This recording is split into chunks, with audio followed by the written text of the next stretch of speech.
Hello. Today, we're going to go over Migration, Gender, and Work, Filipina Health Professionals in the U.S. by Yan Le Espirito. A critical transnational perspective to migration studies.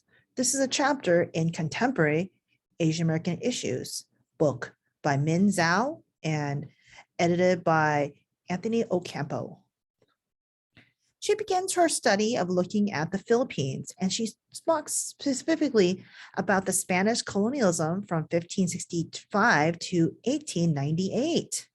Now, did you know that the U.S. also colonized the Philippines from 1898 to 1946, which is quite a long time? So actually, the post-independence of the Philippines is quite recent, from 1946 to 1965.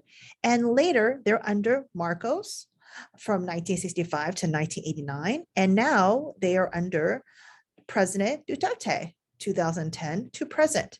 Because of the economic issues, there has been a lot of transnationalism in the Philippines. And when I define transnational, I mean people leaving the country to go to another nation to maybe find employment.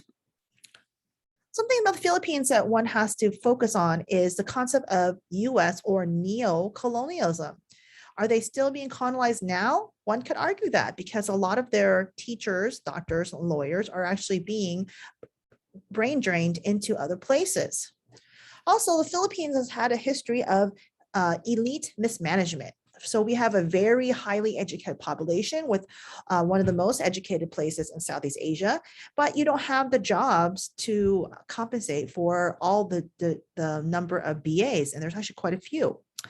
Now, also global violent capitalism. So that is something now that we have to think about is the reams and reams of colonial history, the violence of that history of colonization that's happened. And that's actually very much affected the Philippines.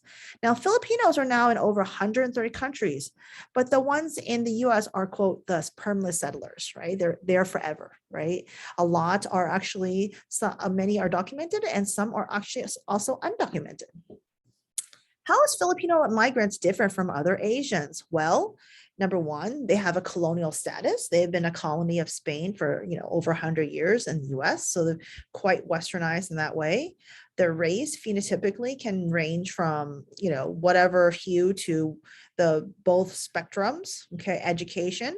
A lot of Filipinos are highly educated, the ones who are immigrating abroad to the US under the visa of nursing or engineers.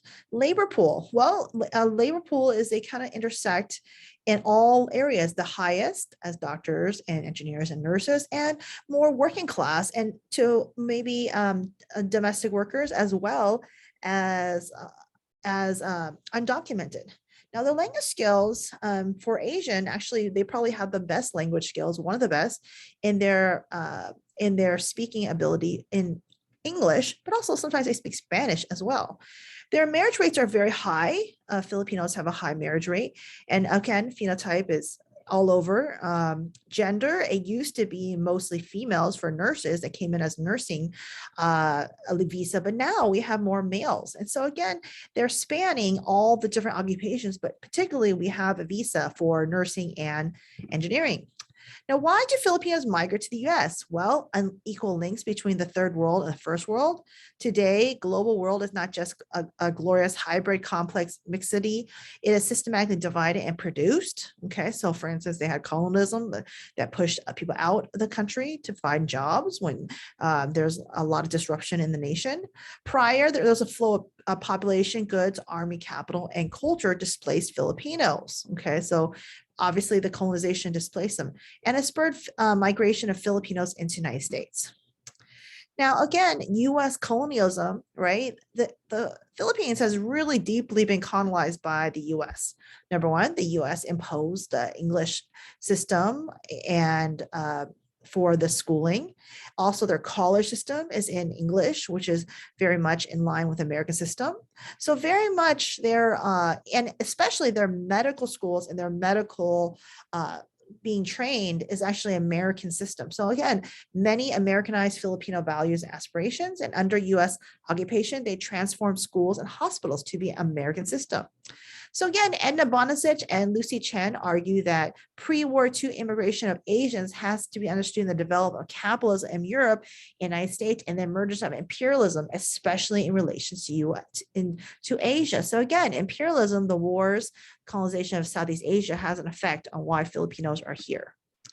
Lovely uh, uh, things that actually Filipinos have done to develop United States, such as their labor. But unlovely things that happen is, for instance, in 1904, Filipinos were actually exhibited as human zoo animals.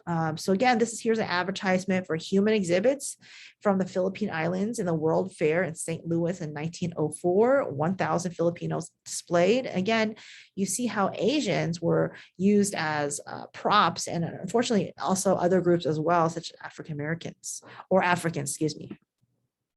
And again, people came, took pictures of them, right?